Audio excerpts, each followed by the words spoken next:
Justify content. Po definiciji kaže da sam Justify content kontroliše ili definiše poravnanja na glavnoj ili ti na main osi. Šta to znači? Pa hajmo kod nas u primjer. Čim on nešto kontroliše, vjerovatno to ide na roditelja, zato da bi roditelj mogao na neki način da kontroliše svoju direktnu decu. Sama reč kaže poravnanje, što će reći vjerovatno da imamo neka poravnanja po našoj osi, leva, desna, centralna i tako dalje. Ja kažem jeste, pa hajmo da imamo kako je to Flex zamislio. Za početak ću ja malo smanjiti ovu veličinu naših bokseva. Zašto to radim? Pa da bismo to lepše vidjeli primjer kako se to pomera levo desno, jer ovdje imamo zaista malo prostora.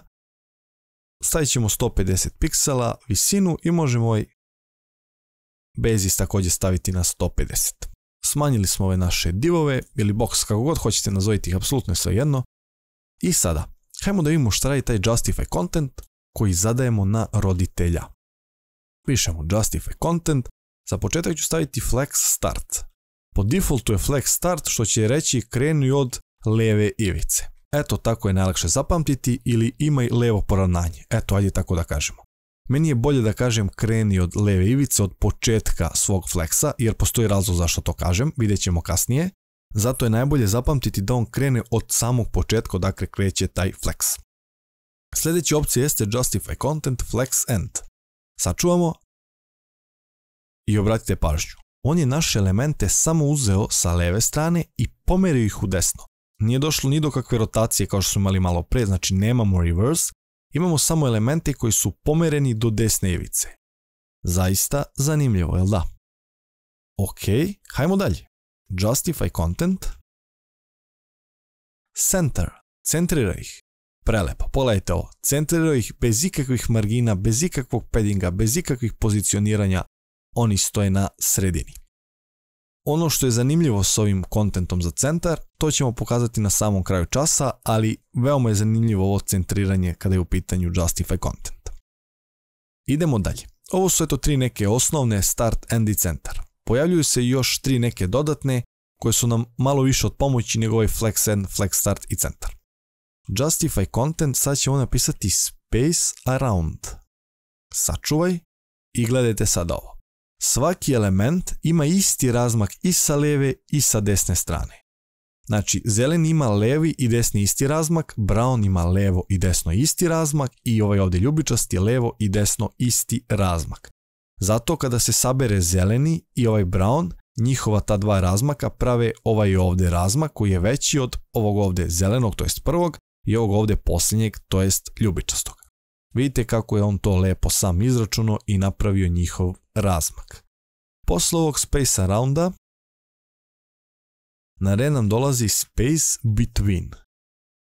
Space between kaže prvom elementu idi uz levu ivicu i posljednjem elementu idi uz desnu ivicu. Ok, a svi ostali će imati isti razmak između njih. Ako dodam još jedan element, hajmo indeks, isto ovaj call 3 neka bude, sačuvat ćemo i evo vidite šta se dešava. Znači svuda je identičan razmak, samo prvi i posljednji idu do njihovih ivica, to jest prvi do leve, posljednji do desne. Obrisat ćemo ovaj i vratit ćemo. Znači da ovaj centralni sada ima jednak razmak među ovog ovdje zelenog i ovog ovdje ljubičastog. Zaista Space Between sjajna opcija kada pravimo na primjer website, hoćemo logo ide levo, navigacija desno. I na samom kraju pokazat ćemo Space Evenly, sačuvat ćemo i Space Evenly kaže jednak razmak svuda. Eto, tako je najlakše da razumemo. Znači između svih ovih elemenata moramo imati identičan razmak. Ako dodamo ovdje još jedan, vidite sad ovo, znači svuda je isti razmak. Sjajno.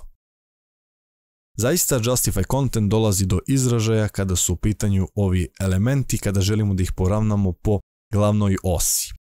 Šta je zanimljivo s ovim centrom što sam spomenuo? Ja ću sada ovdje reći unutar Flex Directiona da se promeni u column. Sačuvat ću i vidite sad ovo što se dogodilo.